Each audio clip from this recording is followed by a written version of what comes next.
Hi guys, இன்னைக்கு நம்ம என்ன பார்க்க போறோம்னா 10th standard chapter 1 relation and functions தான் பார்க்க போகிறோம். ஃபஸ்ட்டு நம்ம பார்க்க போகிற டாபிக் ஆர்டர்டு பேர். ஆர்டர்டு பேர்னா ஒன்றும் இல்லை, ஒரு ஏல உள்ள எலமெண்ட்டையும் பியில் உள்ள எலமெண்ட்டையும் பேர் பண்ணுறது தான், அதாவது ஏ இன்ட்டு பி தான். இப்போ இங்கே வந்து அதுக்கு ஒரு எக்ஸ்ப்ளனேஷன் கொடுத்துருக்காங்க. ஒன்றும் இல்லை, இப்போ இந்த 1, 7, 3, 10 இதெல்லாம் வந்து ஏல உள்ள எலமெண்ட்ஸ், அதாவது A is equal to set of 1, 7, 3, 10. அதுக்கப்புறம் இந்த ப்ளூ கலரில் 5, 16, 4, 12 இதெல்லாம் வந்து பியில் உள்ள எலமெண்ட்ஸ், அதாவது B is equal to set of 5, 16, 4, 12. So இது ரெண்டுத்தையும் நம்ம வந்து பேர் பண்ண போகிறோம், அதாவது A into B. ஏல உள்ளதெல்லாம் பியோட இன்ட்டு பண்ண போகிறோம்.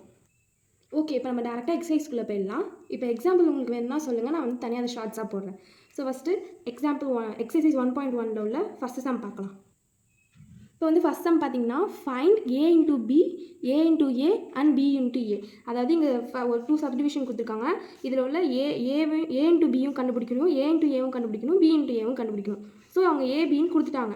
இதை நம்ம வந்து இன்ட்டு பண்ணி நம்ம ஆன்சர் கண்டுபிடிக்கிறது தான். இப்போ வந்து A B கொடுத்துட்டாங்க. ஏல வந்து 2, -2, 3, பியில் வந்து 1, -4. இப்போ வந்து A into B ஃபஸ்ட்டு பண்ணுறோம்.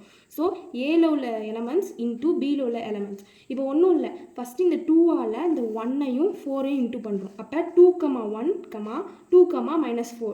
நெக்ஸ்ட்டு இந்த -2ஆல் இதை 1ஐயும் -4ஐயும் பண்ணுறோம். அப்போ -2, 1 அப்புறம் -2, 4. நெக்ஸ்ட்டு அதே மாதிரி தான் 3ஆல் இந்த 1ஐயும் அப்புறம் -4ஐயும் பண்ணுறோம். ஸோ இதுதான் வந்து A into B. ஈஸியாக புரிஞ்சிருக்கும், ஈஸி தான் ரொம்ப. நெக்ஸ்ட்டு A into Aனா ஏல, அதாவது ஏ கொடுத்துருக்காங்களே இந்த எலமெண்ட்ஸாலே இந்த எலமெண்ட்ஸ் இன்ட்டு பண்ணும், அதாவது ஏஆலே ஏ இன்ட்டு பண்ணும். So 2, -3, 3 into 2, -2, 3. ஸோ இப்போ வந்து ஃபஸ்ட்டு அதேமாரி 2 இன்ட்டு 2 அப்புறம் வந்து 2, -2 அப்புறம் 2, 3 அதேமாரி தான் இருக்கும். இந்தமாரி இன்ட்டு பண்ணிங்கன்னா ஆன்சர் வந்து -2, -2, -3 எக்ஸெட்ரா. இதுமாரி தான் 3 ஆலையும் பண்ணிங்கன்னா A into A. Next B into Aனா பிலேருந்து ஏவை, அதாவது -1, -4லேருந்து 2, -2, 3 இன்ட்டு பண்ணிங்கன்னா 1, 2, 1, -2, 1, 3, -4, 2, -4, -4, 3 இதான் வந்து B into A. ஸோ இதுதான் வந்து ஃபஸ்ட்டு சப்டிவிஷனான ஆன்சர். புரிஞ்சிருக்கும்னு நினைக்கிறேன். First subdivision over. இப்போ நம்ம வந்து செகண்ட் பார்க்கலாம். இங்கே பார்த்தீங்கன்னா A is equal to B is equal to P, Qன்னு கொடுத்துட்டாங்க. அப்படின்னா என்ன மீனிங்னா ஏனாலும் P, Q, Bனாலும் P, Q தான் இதுக்கு மீனிங். ஸோ இப்போ வந்து ஈஸி தான், இதை டேரெக்டாக நம்ம சம் போட்டுடலாம். So A is equal to B is equal to P, Q. First A into A பண்ணுறோம். P, Q into P, Q. இப்போ எப்பயும் போல் P, P, Q, Q, P, Q. So இதுதான் வந்து A into B. A into B தான் கரெக்டாக. B into Aனா P, Q into P, Q. So P, எல்லாத்துக்கும் ஒரே answer தான் வரும், பிகாஸ் ரெண்டுமே ஈக்குவலுங்கிறனால எல்லாத்துக்கும் ஒரே ஆன்சர் தான் வரும். P, P, Q, Q, Q. Next A into Aனாலும் அதே தான். P, P, Q, Q. இதுதான் வந்து செகண்ட் சப்டிவிஷனுக்கான ஆன்சர். இப்போ வந்து செகண்ட் சப்டிவிஷன் ஓவர். இப்போ தேர்டுக்கு போகிறோம். இங்கே வந்து A is equal to M, Nன்னு கொடுத்துட்டாங்க. B is equal to நட்சல் ஆர் பைன்னு சொல்லுவாங்க. ஸோ இப்படின்னு கொடுத்துட்டாங்க. இப்போ இது ஒன்றும் இல்லை, ரொம்ப சிம்பிள் தான், ரொம்பலாம் கலப்பிக்க வேணாம். ஆனால் இந்த கான்செப்ட் நல்லா புரிஞ்சுக்கணும், உங்களுக்கு ரொம்ப ஈஸி. இப்போ வந்து A வந்து M, N, B வந்து நல் செட். இப்போ A into B ஃபஸ்ட்டு பண்ணுறோம்.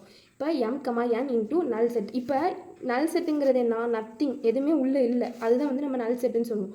ஸோ இதுலேருந்து இதை இன்ட்டு பண்ணும்போது நமக்கு வந்து ஆன்சர் 0 தான் கிடைக்கும். ஓகேவா, அதாவது நல் செட் அப்படின்னு போடலாம், இல்லை 0ன்னு போட்டுக்கலாம். அதே மாதிரி தான் B into A. B into Aனா இப்போ B என்ன, நல் செட், இன்ட்டு A என்ன, M, N. ஸோ இது ரெண்டுத்தையும் இன்ட்டு பண்ணிங்கன்னா 0 ஆர் நல் செட். ஸோ இதுதான் நம்மளுக்கு வந்து ஆன்சராக கிடைக்கும். இப்போ A into Aனா ஏலே தான் A பண்ண போகிறோம். ஸோ நம்மளுக்கு வந்து M, Nல தான் வந்து M, N இன்ட்டு பண்ண போகிறோம். ஸோ அதனால் வந்து M, N, அப்படின்னு வந்துடும். இதுதான் வந்து இதுக்கான ஆன்சர். புரிஞ்சிருக்கும்னு நினைக்கிறேன். புரியலன்னா சொல்லுங்கள், நான் தனியாக போட்டு காமிக்கிறேன். இப்போ நம்ம வெற்றிகரமாக ஃபஸ்ட் சம்மை முடிச்சிட்டோம். இப்போ வந்து நம்ம செகண்ட் சம் போகிறோம். செகண்ட் சம் வந்து ரொம்ப ஈஸி தான். Let A is equal to 1, 2, 3ன்னு கொடுத்துட்டாங்க. B is equal to x such that x is a prime number less than 10ன்னு கொடுத்துட்டாங்க. அதாவது ப்ரைம் நம்பர்னா என்ன, அந்த ஒரு நம்பர் வந்து வேறு எந்த டேபிளுமே வராது. ஸோ அதுதான் ப்ரைம் நம்பர். அது வந்து 10க்குள்ளே கேட்டிருக்காங்க. Find A into B and B into A into Bயையும் B into Aவையும் கண்டுபிடிக்க சொல்லியிருக்காங்க. ரொம்ப ஈஸி தான், வாங்க போடலாம். பார்க்க குழப்பமாக இருக்குதுன்னு நினைக்காதீங்க, ரொம்ப ஈஸி தான். இங்கே வந்து A வந்து கொடுத்துட்டாங்க, அவங்களே கொடுத்துட்டாங்க. B வந்து நம்மளே ஃபைண்ட் பண்ணோம். அதாவது ப்ரைம் நம்பர் less than 10ன்னு சொல்லியிருந்தாங்க. ஸோ less than 10னா 2, 3, 5, 7 இதுதான் வந்து ப்ரைம் நம்பர்ஸ், அதாவது 10க்குள்ளே உள்ள ப்ரைம் நம்பர்ஸ். இப்போ வந்து A இன்ட்டு பியை கண்டுபிடிக்க சொல்லியிருக்காங்க, அப்புறம் B இன்ட்டு ஏ வந்து கண்டுபிடிக்க சொல்லியிருக்காங்க. இப்போ A இன்ட்டு பி எப்பயும் போல் நம்ம ஏலேருந்து பியை இன்ட்டு பண்ண போகிறோம். அதாவது இதை மட்டும் தான் நீங்கள் கண்டுபிடிக்க வேண்டியதாக இருக்குது. கண்டுபிடிச்சிட்டிங்கன்னா உங்களுக்கு இதெல்லாம் ஆன்சர் ஈஸி தான். எப்பயும் போல் 1,2 1,3 1,5 1,7. இன்னொன்று நல்லா கவனிங்க. இப்போ நீங்கள் 1,2 முடிச்சுட்டு அப்புறம் 2,2 போட்டவே கூடாது. நிறைய பேர் அந்த மிஸ்டேக் தான் பண்ணுவாங்க. 1,2 முடிச்சிட்டிங்கன்னா அப்புறம் 1,3 தான் போடணும். நீங்கள் டேரெக்டாக 1,2 முடிச்சுட்டு 2,2 போயிடாதீங்க. இந்த ஒரு எலமெண்ட் எடுத்திங்கன்னா இந்த எலமெண்ட்டெல்லாம் நீங்கள் மறந்துடணும். இதால் எல்லாத்தையும் இன்ட்டு பண்ணதுக்கு அப்புறம் தான் நீங்கள் அடுத்த எலமெண்ட்டுக்கு போகணும். நீங்கள் டேரெக்டாக இதுக்கு போயிட்டீங்கன்னா மார்க் போயிடும். இன்னொன்று வந்து கமா மறந்துடாதீங்க, அப்புறம் செட் ப்ராக்கெட் மறந்துடாதீங்க. இதுவும் மறந்துட்டிங்கன்னா உங்களுக்கு மார்க் போயிடும். ஓகேவா? இப்போ எப்பயும் போல இன்ட்டு பண்ணுங்கள். 1,2 1,3 1,7 1,5 1,7. நெக்ஸ்ட் 2,2 2,3 2,5 2,7.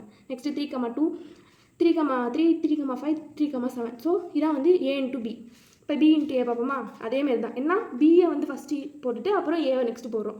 ஸோ இன்ட்டு பண்ணுங்கள். 2,1 2,2 2,3 3,1 3,2 3,3 5,1 5,2 5,3 7,1 7,2 7,3. ஸோ இதான் வந்து B இன்ட்டு ஏ. ஸோ இந்த சம் புரிஞ்சுக்கணும்னு நினைக்கிறேன். புரியலனா கேளுங்க, நான் கன்ஃபார்மாக ரிப்ளை பண்ணுவேன். ஸோ இப்போ செகண்ட் சம்மை வந்து வெற்றிகரமாக முடிச்சாச்சு. இப்போ ஜாலியாக தேர்ட் சம்க்கு போகலாமா? If B into A is equal to இப்படின்னு கொடுத்துட்டாங்க.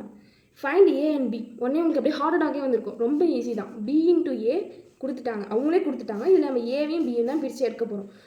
B இன்ட்டு ஏன்னு கொடுத்துருக்காங்க. ஸோ ஃபைன் ஏவையும் பியும் தான் கண்டுபிடிக்க போகிறோம். ஸோ வந்து ஃபஸ்ட்டு உள்ள எல்லாம் பி, ஏன்னா அங்கே ஃபஸ்ட்டு என்ன கொடுத்துருக்காங்க? பி தான் கொடுத்துருக்காங்க. அப்போ ஃபஸ்ட்டு உள்ள எலமெண்ட்டு வந்து பி. நெக்ஸ்ட் என்ன கொடுத்துருக்காங்க? ஏ. ஸோ நெக்ஸ்ட் உள்ள எல்லா எலமெண்ட்டும் வந்து ஏ. புரிஞ்சா? அதனால இங்கே வந்து நான் பி போட்டிருக்கேன், இங்கே ஏ போட்டிருக்கேன். இப்போ வந்து ஒன்றும் இல்லை. இப்போ first P is equal to நம்ம ஃபஸ்ட்டு பியை மட்டும் தனியாக எடுத்து எழுதுவோம். செட்டில் எழுத போகிறோம். ஸோ வந்து இப்போ பாருங்கள், இங்கே -2 இங்கேயும் -2. அடுத்து என்ன? 0 போயிடுச்சு. அப்போ ஒரு -2 தான் இருக்கும். நம்ம இப்போ இதுக்கு முன்னாடி சம்ஸ்லாம் பார்த்தோம்ல, லைக் எப்படி இந்த இடத்துல வந்து 1,2 1,3, அதாவது ஒரு ஏல உள்ள ஒரு எலமெண்ட்டை எடுத்துக்கிட்டோம்னா அதால தான் இது எல்லாத்தையும் இன்ட்டு பண்ணதுக்கப்புறம் தான் அடுத்த எலமெண்ட் எடுப்போம். அதுமாரி தான் இங்கேயும். ஸோ இந்த ஒரு எலமெண்ட் எடுத்து அடுத்தடுத்த நம்பர் இன்ட்டு பண்ணியிருக்காங்க. அப்போ 2 டைம் தான் வரும். நீங்கள் அதை வந்து 1 டைம் தான் போடணும், 2 டைம் போட்டுறக்கூடாது. அப்படின்னா அது தப்பாயிடும். ஸோ 1 டைம் தான் போடுறீங்க. அப்போ -2 1. இன்னொன்று அடுத்து பார்த்தீங்கன்னா 0,3 0,4. ஸோ இது வந்து 2 வாட்டி இருக்குது. அப்போ என்ன? ஒரு வாட்டி தான் போடணும். நெக்ஸ்ட்டு 3,3 3,4 2 வாட்டி இருக்கிறனால ஒரு வாட்டி போடுறோம். ஸோ இதுதான் வந்து பியில் உள்ள எலமெண்ட்ஸ். ஸோ வந்து பியை நம்ம ஃபஸ்ட்டு கண்டுபிடிச்சிட்டோம். இப்போ வந்து ஏவை கண்டுபிடிப்போமா? ஏ உங்களுக்கே பார்த்தேன்னு தெரிஞ்சிடும். 3,4 3,4 3,4 இருக்குது. அப்போ என்ன? 3,4 தான் ஏ. ஸோ 3,4. ஸோ இப்போ இதுலேருந்து என்ன தெரியுது? இதுவரை நம்ம வந்து அவங்க வந்து கொஷின் வந்து இந்தமாரி கொடுத்துட்டு ஆன்சர் நம்ம இப்படி எழுத சொல்லணும். இங்கே வந்து ஆன்சரே கொடுத்துட்டு நம்ம கொஷின் நம்ம எக்ஸ்பிளைன் சொல்லியிருக்காங்க. அவ்வளோதான் டிஃப்ரென்ஸ். நீங்கள் ரொம்ப குழப்பிக்கலாம். ஹோப் யூ கைஸ் இந்த சம்ஸ்லாம் உங்களுக்கு புரிஞ்சிருக்கும்னு நினைக்கிறேன். பேலன்ஸ் சம்ஸ்லாம் நம்ம நெக்ஸ்ட் வீடியோ பார்க்கலாம். அந்த வீடியோ பார்க்கணும்னா நீங்கள் மறக்காமல் சப்ஸ்கிரைப் பண்ணுங்கள், உங்கள் ஃப்ரெண்ட்ஸுக்கு ஷேர் பண்ணுங்கள், ப்ளஸ் லைக் பண்ணிடுங்க. தேங்க்யூ.